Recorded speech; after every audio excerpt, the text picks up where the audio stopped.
Palestinian representatives celebrated a win at the United Nations General Assembly today. In an emergency session, the United Nations General Assembly voted to give new rights and privileges to the Palestinians at the UN. The resolution also calls on the UN Security Council to favorably reconsider the Palestinian bid for full membership. The vote was not received well by Israeli delegates.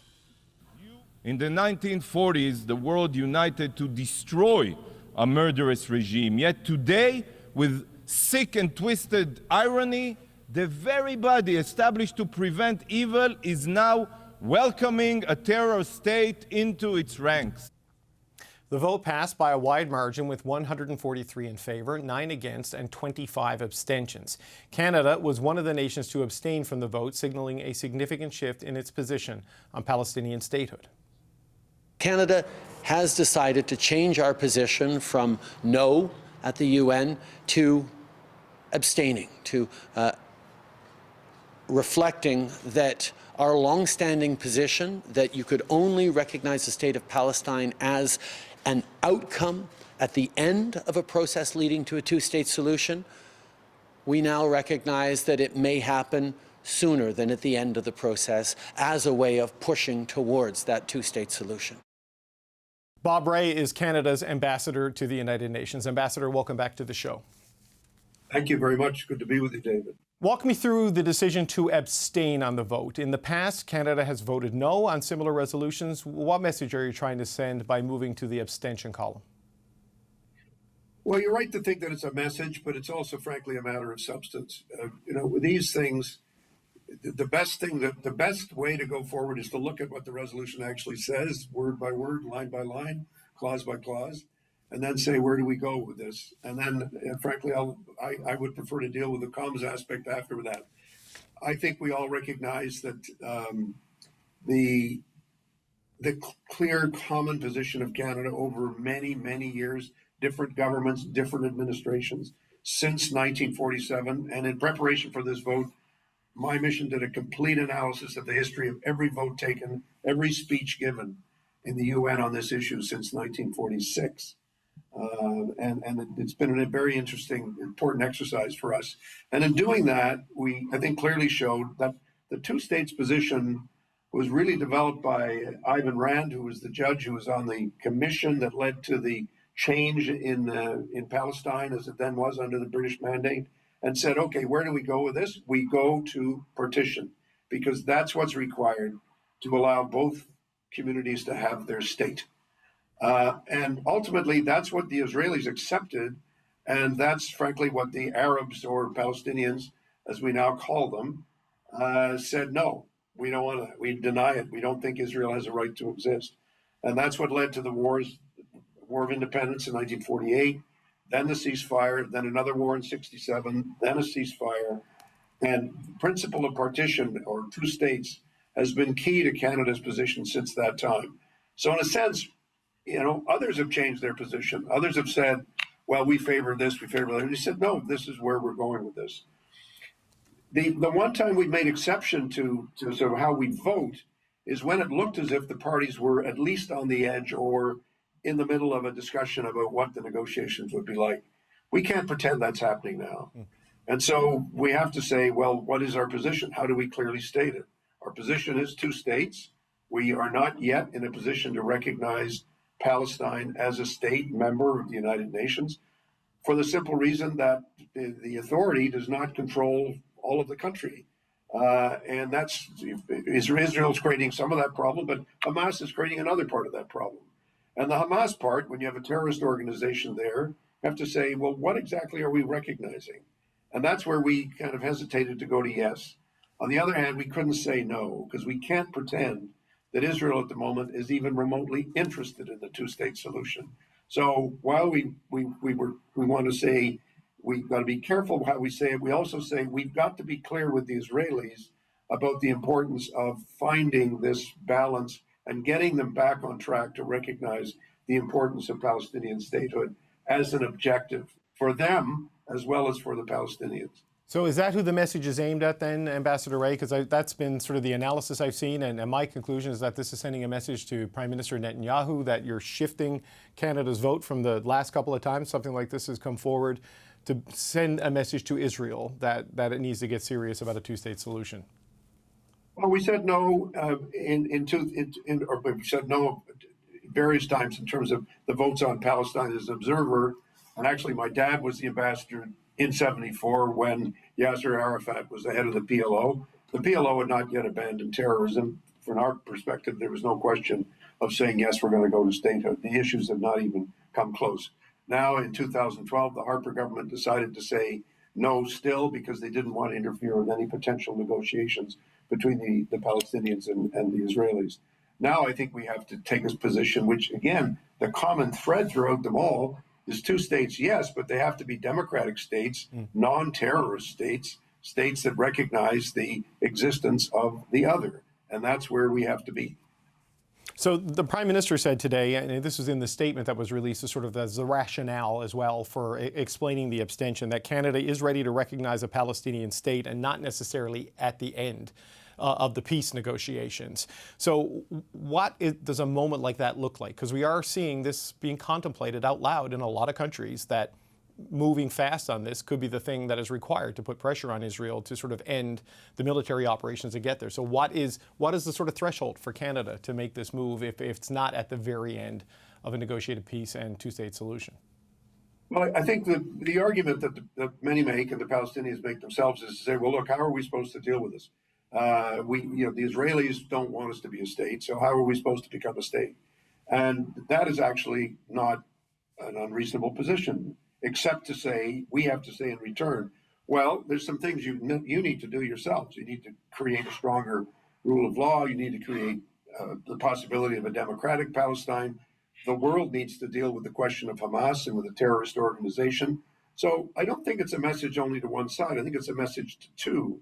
But I think as far as Canada is concerned, we'll be working very, very closely with a number of countries, some of whom voted yes, some of whom voted no, some of whom abstained, but all of whom have said we're in favor of a two-state solution. So we'll be working very closely with all of our partners and parties that are actively engaged in this to figure out what is the right moment. Some countries voted yes and said, but that doesn't mean we recognize Palestine as a state. And you sort of look at the resolution and say, yeah, but unfortunately that's what it says. So we couldn't bring ourselves to the yes, but we stuck with the abstention.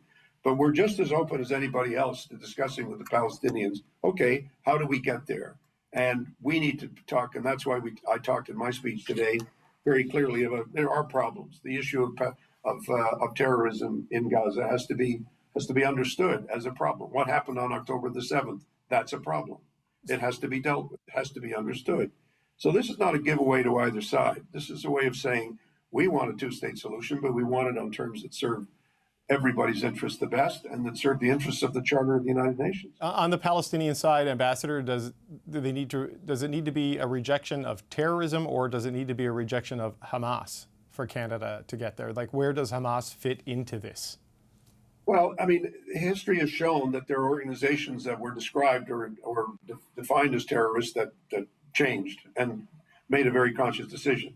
We need to understand that the PLO signed the Oslo Accords with Prime Minister Rabin. That would not have happened if the Israelis felt, well, you know, they're nothing but a bunch of terrorists. We're not going to negotiate with them. I thought the Israeli representative today gave some unfortunate remarks about describing Palestine, the idea of Palestine, as a terrorist state. I think he seriously underestimates the commitment of many, many countries, including many countries in the region, to make sure to say, look, Hamas, as it currently stands, as it currently exists, what it is currently standing for, how it has conducted itself, does not belong in the government of Palestine. But people can change. And so that I think there's a lot of things conditions that need to be attached to this that will make sense. Whoever becomes involved in the government of Palestine, as it works towards statehood, has to recognize the existence, the safety, and security of the state of Israel. That's an absolute requirement by everybody. And that has to be very clear to everybody. There can be no way to be ambiguous about this. And we expect those countries in the region that have still not recognized Israel to do so. Lebanon, Syria, Iran, I mean, name it. Many countries in the region have still not recognized the state of Israel. Many countries ranging, in Africa, Tunisia, Algeria, go through the list. There's a lot of countries that still do not recognize Israel. And the government of Pakistan made a very unfortunate statement today where they talked about the occupation of Palestine starting, over 70 years ago. And you say, no, as long as you're using that language, you're not recognizing the existence and the integrity of the state of Israel. And that's the language that has to change. Ambassador, people may look at what you just said there about not being a categorical rejection of the participation of Hamas. I get the nuance that things can change. We've seen things change in Ireland. We've seen change with the Palestinian Authority. But they might see that and in the current environment be alarmed by that and upset by that. What do you say? No way to be alarmed. All I'm saying is, look, Hamas cannot be in its current form, cannot be a member of any government in Palestine. That's clear. Hamas cannot be as an organization. Let's be precise about that. How one then goes on to say, well, but whoever joins the government has to recognize the existence of the state of Israel. And that's very clear. And I don't think there's any quibble about that on my part. I'm absolutely clear on that front, and I want to continue to be very clear on it. There has been alignment between Canada, Australia, and New Zealand on a lot of policies and votes at the UN and joint statements throughout this conflict since October. Australia and New Zealand voted yes today, and Canada abstained. Why didn't you join them in going to yes? Why did Canada choose more of the middle ground approach instead of going all the way as Australia and New Zealand did? Well, I think it's because of the reasons that I've given. I can assure you, my colleagues in New Zealand and Australia are very close friends of mine. We work very closely in our response to this resolution, and we'll continue to work very closely in this response. Absolutely clearly, we need to be very precise and very clear about what needs to be done and said with respect to going forward. They concluded that they could get to yes and say at the same time, no, we're not recognizing statehood, and we said, well, because we are where we are, we're going to continue to express that opinion via an abstention. But the fascinating thing about the votes today, David, for me was you had countries voting yes, you had countries voting no, you had countries voting yes. And if you sat and listened to the speeches, as I do, and said, well, where's this going to end up? Are they going to end up with yes or abstain or no? And it's quite interesting to see how the votes come out. The U.S. delegate was very clear. The U.S. wants two states. The U.S. is concerned about what's happening with respect to Rafah. President Biden has been very clear on that score. So we need to continue to be clear on how we go forward. So if Canada is willing to recognize a Palestinian state prior to a fully formulated peace process or an agreed-upon two-state solution, does that mean Canada is willing to recognize it over the objections of Israel if it comes to that? Does Israel need to be fully on board before Canada would say yes? I don't know the answer to that question, quite honestly, David. I mean, that's a decision the government will have to take at a time. I mean, it's never a good idea to govern in the name of a theory. I think what the government has done today in its statement and what the minister has said very clearly is that, as many other governments have said, we will make our own judgments as to how we go forward on this question of recognition. But it has to be based on the key conditions. Does the government actually control? Does the government actually have the support of its people? Is there a clear movement towards the kind of statehood that we would all consider to be statehood? And I think those are conditions that some of them are under the control of the Palestinians, some of them are not. But to the extent to which it's also situations on the ground have to come, such as the position of Hamas, I think all these things have to be clarified before we would make a step in that direction.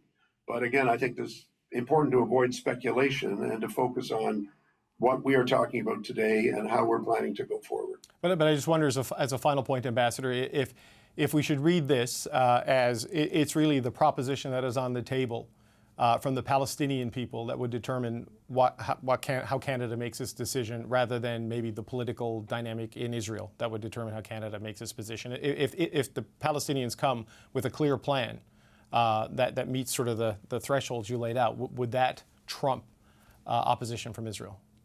there's a lot of things that have to happen. If there's a ceasefire, eventually there will be a ceasefire. When there's a ceasefire, and we hope it comes sooner rather than later, there will have to be a consideration as well, how do we maintain law and order in Gaza? And what form will that intervention take? How will the Palestinian Authority be allowed or able to change effectively so that it can play a role in what happens in Gaza and elsewhere? Will that even be allowed? There are many, many steps that have to be taken to get to where we need to go. But the important part, I think, of Canada's statement today is that we're saying we are going to be on this journey together with Israel, with Palestine, and with a number of other countries that are all engaged in this issue.